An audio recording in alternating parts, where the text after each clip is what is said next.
Representative Marr. That's right, Dick Jewell, the president of Grove City College. He's an alumnus of this group, and also Bethel Park generally. I mean, he lived here. I think he was born and raised here. And does he still have a house here? Maybe I don't. He still does, right? So he's loves this area. Talks about it all. This is truly his home. And thank you also to Joe, Sue, everybody. There's some students here in addition to. Stan mentioned Brianna, who's not here. She had a date tonight, and I told her to keep the date. Don't cancel the date for me. I mean, you see me three times a week in my major European governments class at Grove City, and I didn't want to be a party to a broken heart. That's nice. So she kept the date. Andrew Patterson, one of my former students. Say hi there, Andrew. He's in the crowd. And also too.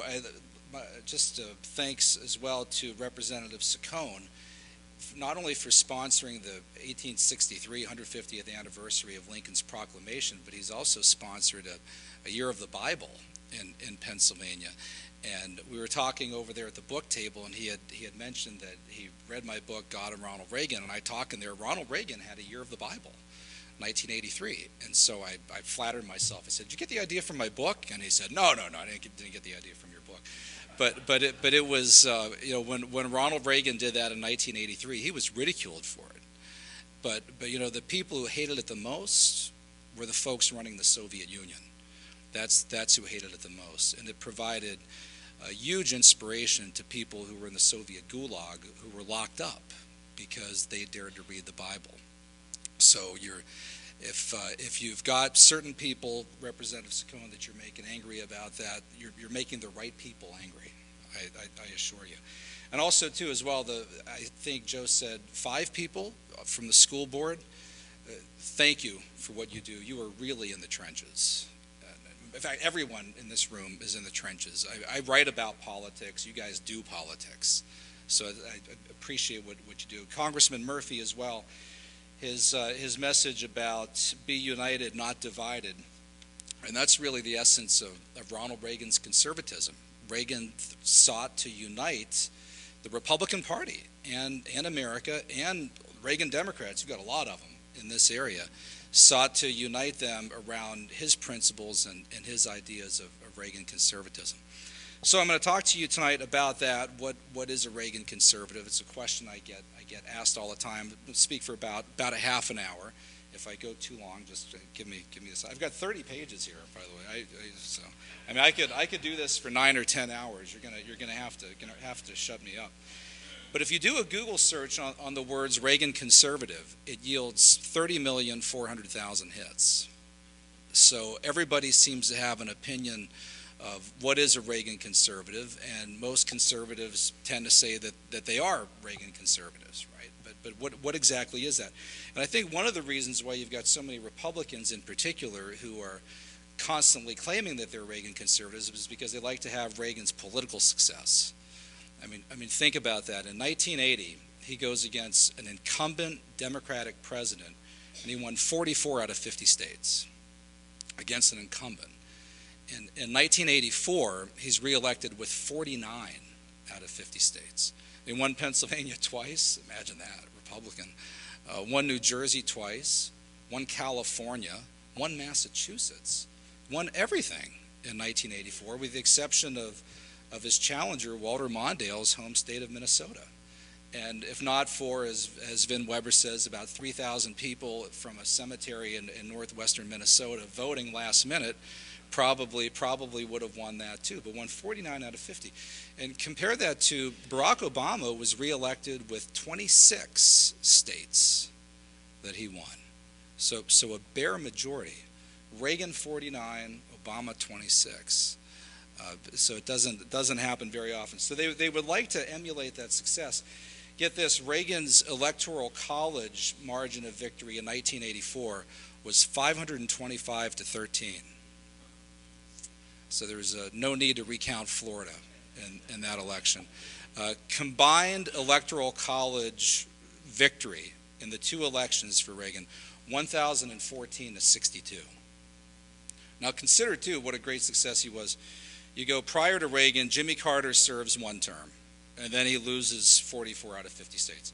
Gerald Ford was never elected, never won the presidency. Richard Nixon resigns in disgrace. LBJ refuses to even seek his party's nomination for a second term. JFK assassinated in office. The presidency was looking bad, difficult. Then Reagan comes in, wins 2 terms, makes it look easy. Going in the other direction, his successor, George H.W. Bush, who basically wins because he was Ronald Reagan's vice president, right? First and foremost, 1 term. That's it. Bill Clinton comes in, wins 2 terms, but doesn't even get over 50% of the vote. Imagine that. George W. Bush comes in, wins 2 terms. The first one didn't get the majority of the popular vote, right? And by the year 2006, the Gallup poll was done asking Americans how they felt about the George W. Bush presidency. He had the worst approval rating of any president since Harry Truman. Even Jimmy Carter and Nixon had better approval. George Bush had dropped that far. Barack Obama, 2008, yes, he gets reelected in 2012. But think about this, Obama is the first president to get less votes in his reelection, less total votes, less percentage of votes, and also fewer number of states. Ronald Reagan, Gallup does a presidential survey every year. They've been doing it for about 13 years now. They ask Americans who their favorite president is. No one has won it as many times as Reagan. Reagan's won it 4 times, and he's in the top 3 almost every time. He beats Lincoln in these polls. Another one is fascinating, just came out in the last few weeks, and so this would be just a few weeks. The poll was done shortly after Obama's second inaugural, and it asked Americans. This was commissioned by National Geographic Channel. They're doing a series on the 1980s, and the question was, who would you vote for in a presidential election if it came down to Ronald Reagan or Barack Obama? Reagan won by 58% to 42%. Imagine that. Imagine that. And get this, Reagan even won in that poll among 18 to 34-year-olds, which was Obama's strength. One more survey. There was a poll done by the Discovery Channel and AOL Online in 2005, and it asked Americans, who's the greatest American of all time? Not the greatest president. Who's the greatest American of all time? You could put in whoever you wanted. 2.4 million people participated, and Reagan won that. Reagan won that poll. So you can see why Republicans would like to be like Ronald Reagan. I mean, just to have that political success alone. But nevertheless, you constantly heard it in 2012, heard it in 2008, Republican candidates will say, I believe what Ronald Reagan believed, right? I am a Reagan conservative. So what is a Reagan conservative? Well, I have 11 principles of Reagan conservatism, and I won't go through them all tonight. It would probably take 11 hours if I went through them all. But just to rattle them off real quick, and I'll go through just a few of them. Freedom, faith, family, sanctity and dignity of human life, American exceptionalism, the founders' wisdom and vision. Reagan had great faith in the American founders. Lower taxes, limited government. There's going to be a quiz on this. No one's writing this down. At the end of the night, there's going to be a quiz on this. She's right. Good. There you go. All right. It must be a Grove City College alum doing that. Peace through strength, anti-communism, and belief in the individual. Belief in the individual. Belief in the individual. Faith in the individual. So just 3 of these real quick, and then I'll focus on 3 others. The first one, freedom. Reagan talked about freedom constantly, and not just about freedom when it came to the captive peoples behind the Iron Curtain in the Soviet Union, but the importance of freedom in everyday American life.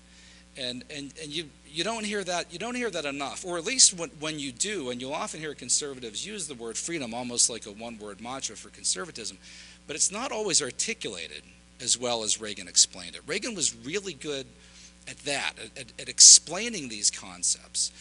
I try to explain it to my students, for example, applied to a couple things I'll talk about tonight. Taxes, and when you're dealing with 18, 19, 20-year-olds, you need to explain this. If your taxes suddenly go up by 50%, you lose some freedom, right? If your tax rate is 50% compared to 20%, you lose some freedom. What kind of freedom? You lose the freedom to maybe buy that car that your family needed. You lose the freedom to pay down that mortgage payment. You lose the freedom to maybe pay off some student loans or save up for your kids' college. Right? You know, these were all things that you could have done with that money if your tax rate was 20% compared to 39.6%. You lose the freedom to give money to charities. That happens every year around April. I mean, my wife and I, we give a certain percentage every year, but at the end of the year, we hope that we can give even more than that. And sometimes you got to wait and find out how much Uncle Sam's going to get and the money goes to Uncle Sam instead of charity. You lose a degree of freedom in that sense. Regulations. The freedom to open a business, run a business, that can depend on the burden of regulations, how excessive regulations are, right?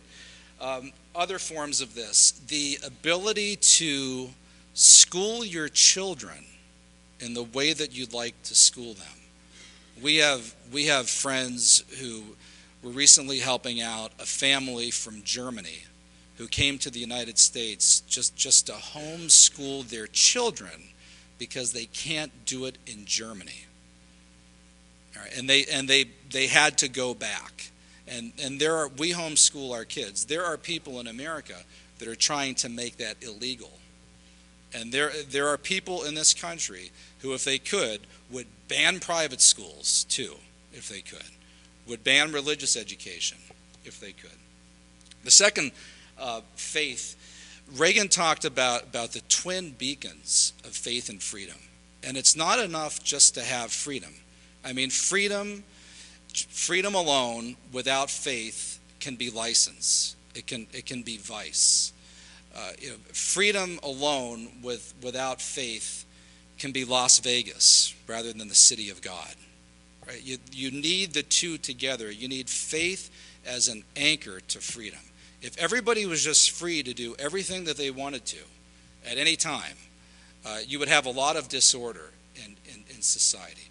You need that moral compass underlying society as a whole. And one thing that really concerns me about today's progressives, the progressives 100 years ago, Woodrow Wilson, William Jennings Bryan, 3-time Democratic nominee for the presidency, gave the Cross of Gold speech. William Jennings Bryan was in the Scopes monkey trials, of all things, against Clarence Darrow. Jane Addams. They were religious progressives. Woodrow Wilson was a devout 5-point Calvinist. But today's progressives are a very secular group and increasingly anti-religious and targeting religion and trying to target groups today, different religious denominations, the Amish, the Mennonites, Catholic Church, trying to force them to pay for contraception, for abortion drugs, and on and on and on.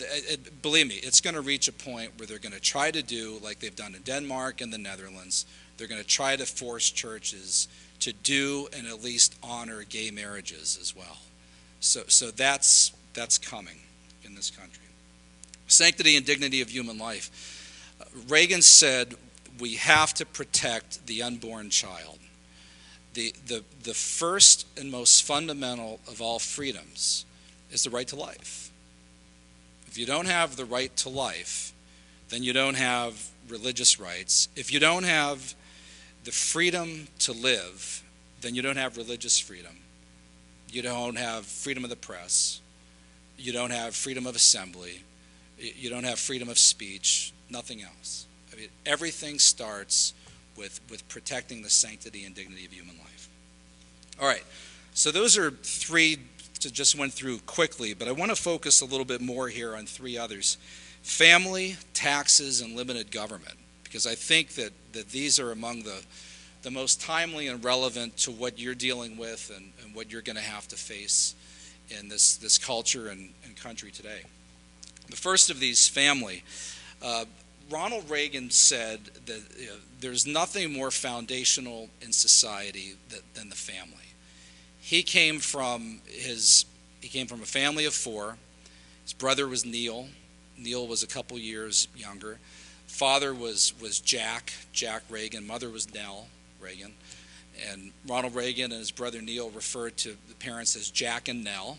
It wasn't out of disrespect. The parents wanted them to refer to him that way, and it was a loving family. The father had problems with alcohol. The mother would always tell the boys, look, your father, this is just something that he struggles with. It's a sickness. You have a good father. Love your father. He'll get through this.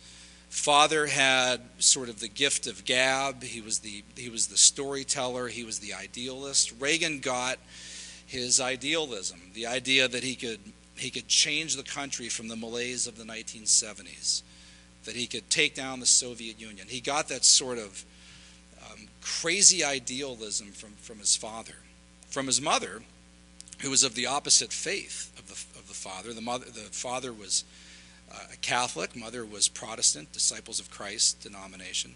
From the mother, Ronald Reagan learned discipline, piety, self-control, forgiveness, mercy, other key qualities. And if you look back at Reagan's life, any observer, any biographer of Reagan's life would say this was a tough life for a young man. They never owned a home. The only home that Reagan's parents ever owned was the home that Ronald Reagan bought for them in Hollywood once he became one of the top 5 box office draws at Warner Brothers in the 1940s. The father went from job to job. Every place they lived, they rented. Father was a shoe salesman and always talking, look, Dutch, the son's name, Ronald Reagan, they called him Dutch. Look, Neil, they called him Moon. I'm going to own that store someday. Yeah, right, Dad. Never did. They never knew where they were going to get their next meal. But Reagan described his upbringing in these idyllic Norman Rockwell-like terms because he had a loving family. The family loved him. That's what it came down to. As an adult, as president, Reagan returned the favor, giving numerous presidential proclamations on the importance of the family. He said the family is, quote, the most basic unit of society, the most important unit of society, the most durable of all institutions, the nucleus of civilization, the cornerstone of American society, the engine of social progress. Families stand at the center of society as the very foundation of freedom. And children, said Reagan, belong in a family. And get this. Toward the end of his presidency, 1989, it is in a family that children are not only cared for, but they are taught the moral values and traditions that give order and stability to our lives and to society as a whole. That's the job of the family.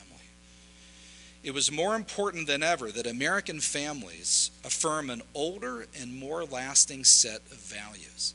This could be a definition of conservatism, by the way, what he's saying here.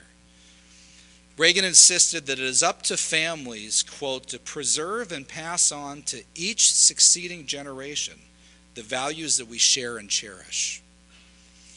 Our concept of the family must withstand the trends of lifestyle and legislation. Think about that one.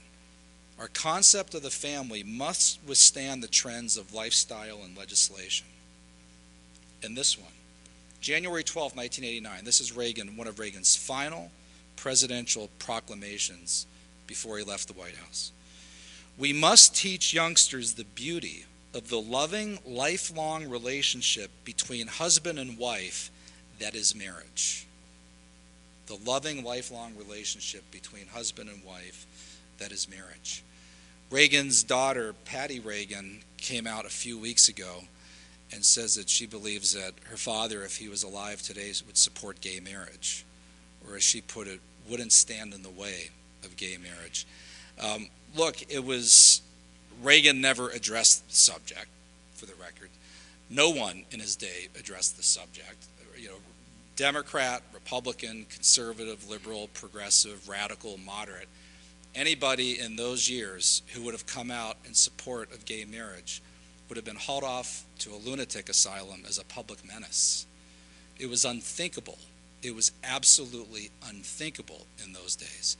I wrote an op-ed piece in response to Patty's statement. I sent it to Politico, which published the first article. Our side's always saying, you got to get in here these trenches and argue these things, and the same websites that the liberals do. I do, and I send them the articles, and they don't publish them. That's how this works. So I sent it to Politico. He knew I was an expert on Reagan, and he said, he responded right away to his credit, but not interested. It's now at CNN.com, which has been holding it for 3 weeks. And I think they're going to hold it until it's completely dead, and then I'll have to post it at a conservative website. I'll send it to the Huffington Post and Washington Post and Boston Globe too, just to run the sort of 6 to 8 week course of getting all the different rejections, and then eventually publish it on a conservative website. Okay, but that's the family. Lower taxes. This is really the essence of Reagan conservatism, and Republicans in the last debate over increasing taxes, it's why they can't give in on taxes. This is one of the only things that still defines the Republican Party, is the Republican Party is supposed to be about lower taxes. I mean, anti-communism, that went the way of the Soviet Union. There's all these other issues, and they're dividing over, disagreeing over. At the very least, stand for low taxes. In particular, Reagan was horrified by the federal income tax. The federal income tax. Now, this might be a shock to some people today, but we had no federal income tax in the United States for the first century, the entire 19th century, 1700s. We didn't get today's modern permanent federal income tax until when? Anyone know?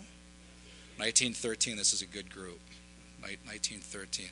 100th anniversary right now. You'd think progressives would be celebrating all year this wonderful centennial. But this is the 100th anniversary of the progressive federal income tax. It required a constitutional amendment. Had to amend the Constitution to get this thing in place. For Woodrow Wilson, this was a huge victory to get this done. If you go back and look at the original debates in Congress over the progressive income tax, this was a knockdown drag-out. And the progressives, the liberals back then, they were arguing, it's just a few percentage points on the very wealthy as the very rich. And the other folks were saying, yes, but once you establish this, the right in principle to tax federal income, this will be like giving a drunk a bottle of booze and telling him not to touch it. Okay, I mean, they're going to go wild once they have this ability. All right, how wild? It starts off in 1913. The highest tax rate in 1913, when the federal income tax started, was 7% on income over $500,000, which in 1913 was a pile of money. Okay, 7%. That was the upper rate. By 1921. By the end of Woodrow Wilson's presidency, it was 73%. It went from 7% to 73% in 8 years. Now, people can blame this on World War I. World War I, they needed the revenue, right? We went into World War I, late 1917, mid-1917. We were out by 1918, all right? But by 1919, 1920, 1921, the rate is still 73%. By the way, it was cut under the administrations of Taft and Harding and Coolidge, and by a local boy. Anyone know who? The Treasury Secretary? Andrew Mellon. Cut it all the way down to 25%. And when they did, Woodrow Wilson's double-digit unemployment, I mean, we were headed to what people thought would be a Great Depression in the early 1920s. Unemployment was slashed, and the budget was balanced as well. We brought in more revenue by cutting taxes than increasing them because of the economic prosperity that came from the tax cuts. All right, so that was 25%, but the progressives elected another president, FDR, who immediately started hiking the rate back up, even before World War II. Eventually took it up to 94%. 94%. And at one point during World War II, you can look it up, FDR advocated increasing the upper income tax rate to 99.5% on income over $100,000. 99.5% on income over $100,000. Now, horrified by this was a progressive Democrat actor by the name of Ronald Reagan, who found himself in the 94% tax bracket. And Reagan realized that there was no, now in those days, older folks will attest, Hollywood stars made multiple movies per year.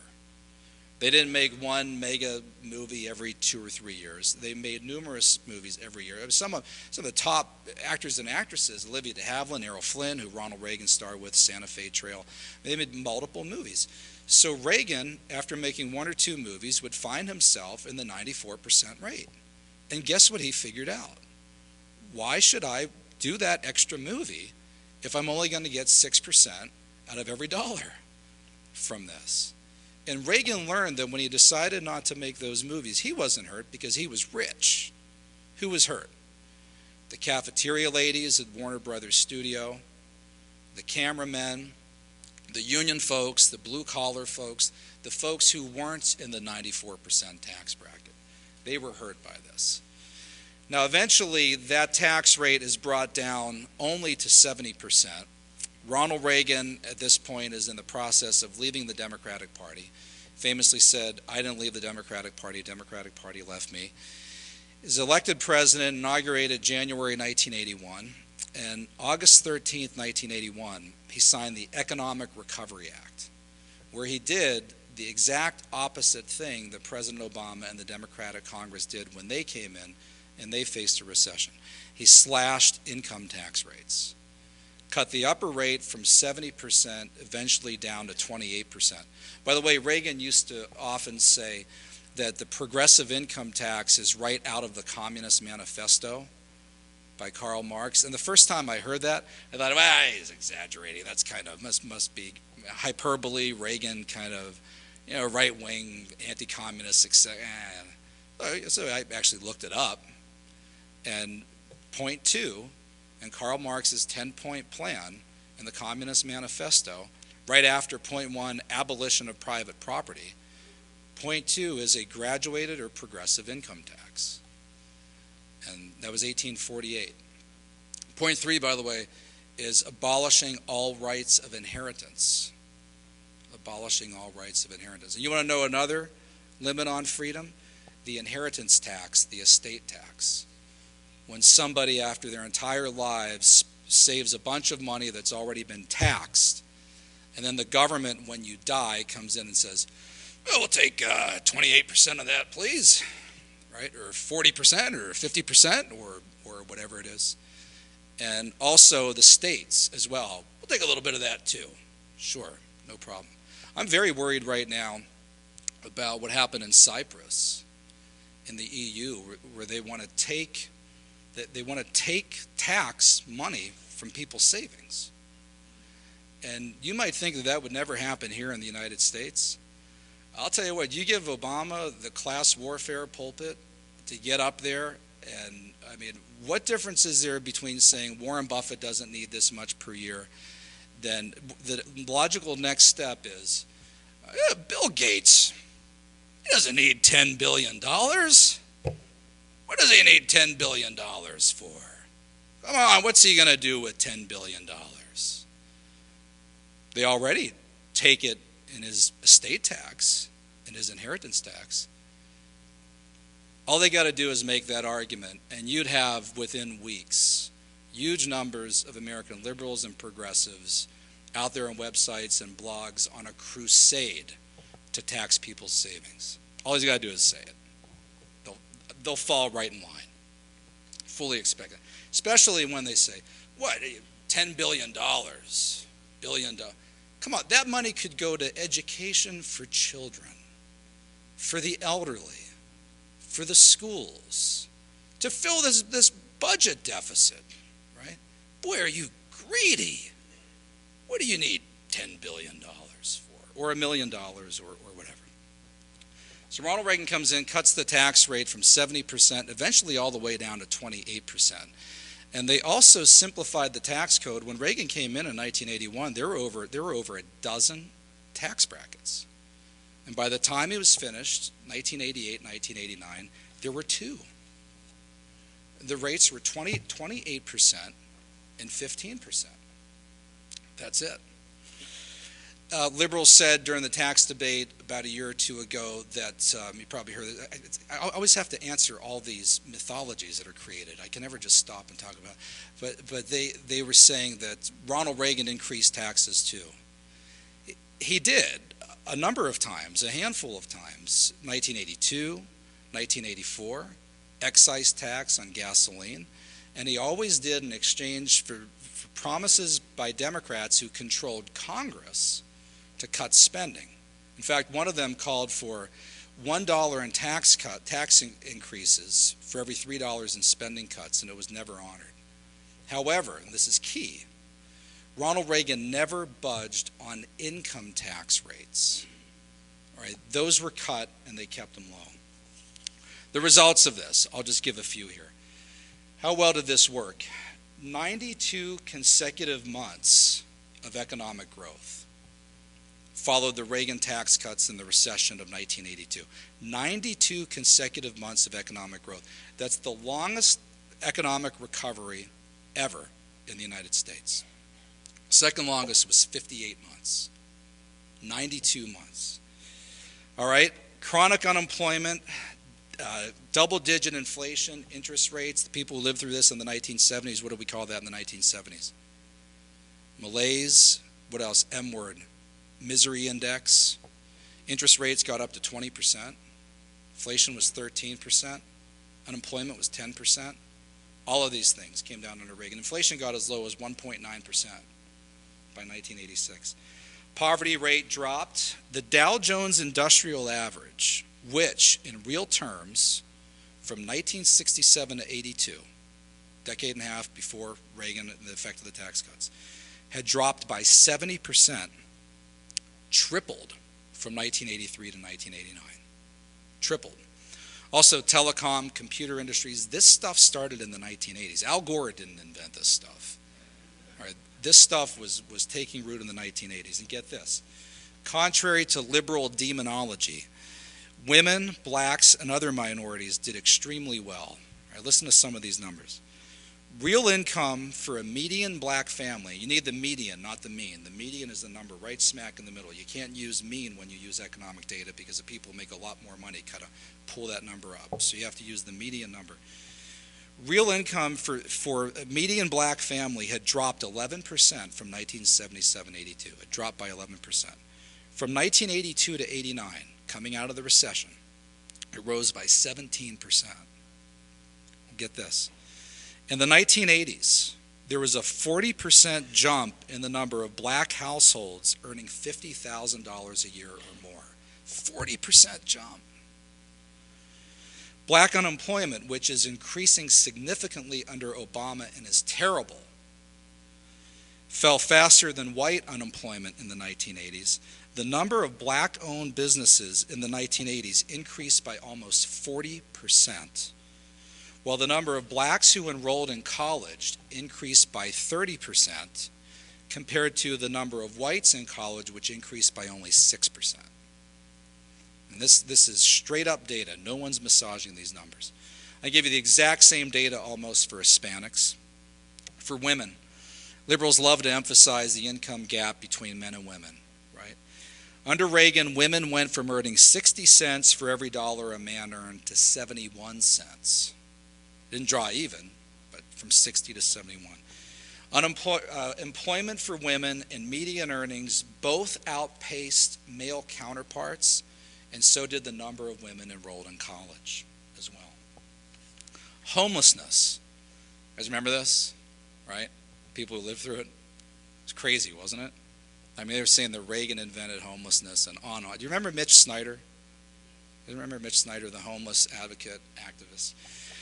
They, young folks who didn't live through this, believe me, everyone will hear what they blame Reagan for creating homelessness. I mean, it's all over the web today. It's just absolutely astounding. The number of actual homeless, we think, having studied this, HUD, Housing and Urban Development, released a study at the time, was around 300,000 at its peak in the 1980s. Mitch Snyder claimed 2 to 3 million. One of the reports said, get this, there are 300,000 homeless people in Chicago alone. Just think about that. I mean, come on, seriously. Think about that. But the media reported it. Right? The media used the homeless. They tried to use the homeless to defeat Reagan in 1984. But at the peak, it was about 300,000 in total. That was it. Get this. The year of Obama's reelection, total number of homeless in America, 636,017. Double the number of homeless under Obama than under Reagan. Did you hear the homeless mentioned at all last year? Or at all in the last 4 years? No. Nothing. It's not mentioned at all. You give a Republican with the economy that Obama had in 2012, you give him those homeless numbers, CNN, ABC, CBS, NBC, every night would be doing homeless updates like Dan Rather did in the 1980s. Coming out, here, and remember the Phil Donahue show, right? I mean, Donahue would go out and find a mother with a PhD from MIT and Harvard who was homeless with 5 kids, right? And have her on. It was absolutely crazy. Professor Andrew Bush notes, if the number of homeless actually did increase in the 1980s, it was not because of cuts in federal housing programs. Federal housing expenditures under Reagan actually increased by 58% in the 1980s, and the number of subsidized housing units rose from 3.3 million to 4.3 million. But it was the tax cuts that really spurred this growth. All right, one last thing here, limited government. How am I doing on time? All right? All right. Limited government. Reagan saw the increasing growth of the federal government under FDR, which Reagan had been an FDR Democrat. And he was convinced that if FDR saw the programs that he created, Reagan believed that they were programs, temporary measures during a time of Great Depression, and he's convinced that FDR would have never supported these programs if they would have become permanent, if he would have saw that they would have become, I don't know if that might be wishful thinking on Reagan's part, but nonetheless, those programs became permanent, and then came the Great Society under LBJ in 1965. Which created even more programs. Then came under Nixon bureaucracies, Nixon the EPA, Environmental Protection Agency, Carter, 1970s under Nixon and Carter. You get the EPA, you get the Department of Education, the federalization of education, Department of Energy, more and more bureaucracies. Under Obama now with health care and who knows what else. Reagan looked at this in the long term and said, this is creeping socialism, and we need to be wary of it. You add this program, and then you add that one, and then some politician comes along and says, we ought to be doing this. And the public says, yeah, that's a good idea. I could use some help with my daycare. I could use a subsidy for that. Sure. Yeah, why shouldn't the government be doing that? And then this, and then pretty soon, you got to pay for it all. Go to historical tables, Office of Management and Budget or Congressional Budget Office. From 1965 until 2010, you know how spending looks? Like that. The spending didn't go down one single year. And if you look prior to from 1789 to 1965, spending, depending on how much federal revenue is coming in. Our government once had the ability to cut the amount of money it was spending based on revenue that comes in, kind of like you do with your home or business. The government today doesn't cut spending. And instead they say the problem is we don't have enough revenue, you need to pay more in taxes. But Reagan called this creeping socialism. The federal government under Reagan. Oh, one more quote here. This is Reagan's inaugural address in 1981. You know what? Government is not the solution to our problem.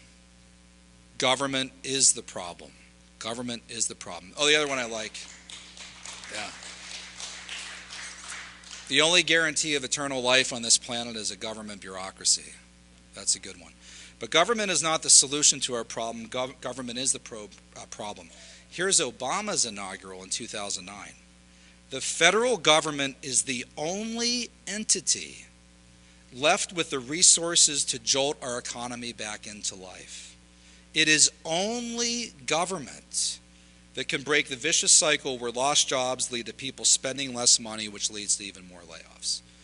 So Reagan, government isn't the solution, it's the problem. Obama, only government. And Obama came in and did an $800 billion stimulus package that didn't stimulate and that we're still paying for. The Federal Registry under Reagan, which is the official government document that provides all the rules, regulations on the economy. Every new law, every new regulation is kept in there. When Reagan came in 1980, there were 87,000 pages in the Federal Registry, 87,000 pages. By 1986, he had reduced it to 47,000. 47,000. Problem, however, the deficit did increase under Reagan, right?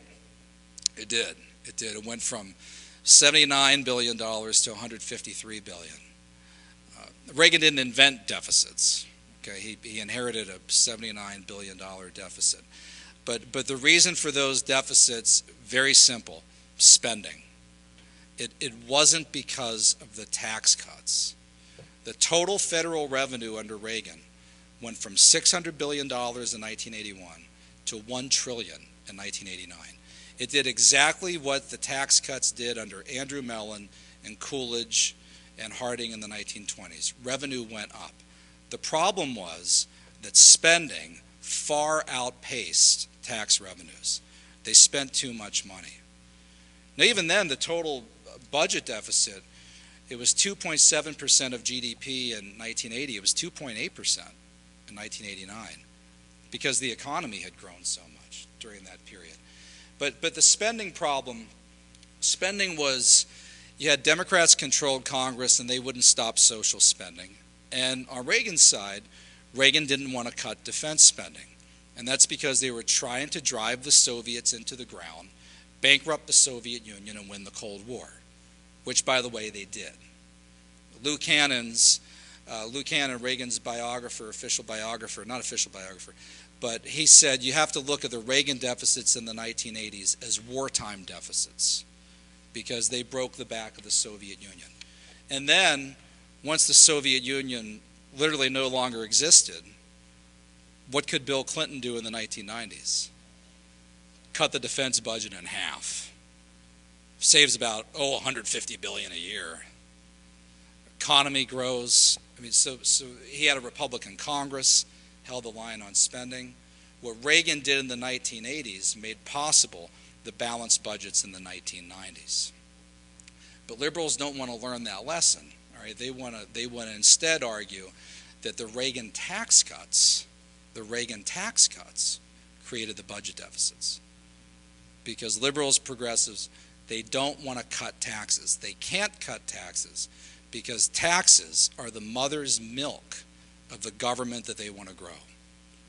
Obama right now, the only real growth that's taking place in employment figures is the federal government. I mean, Washington, D.C. is the new boomtown. They're hiring 103 new federal employees a day.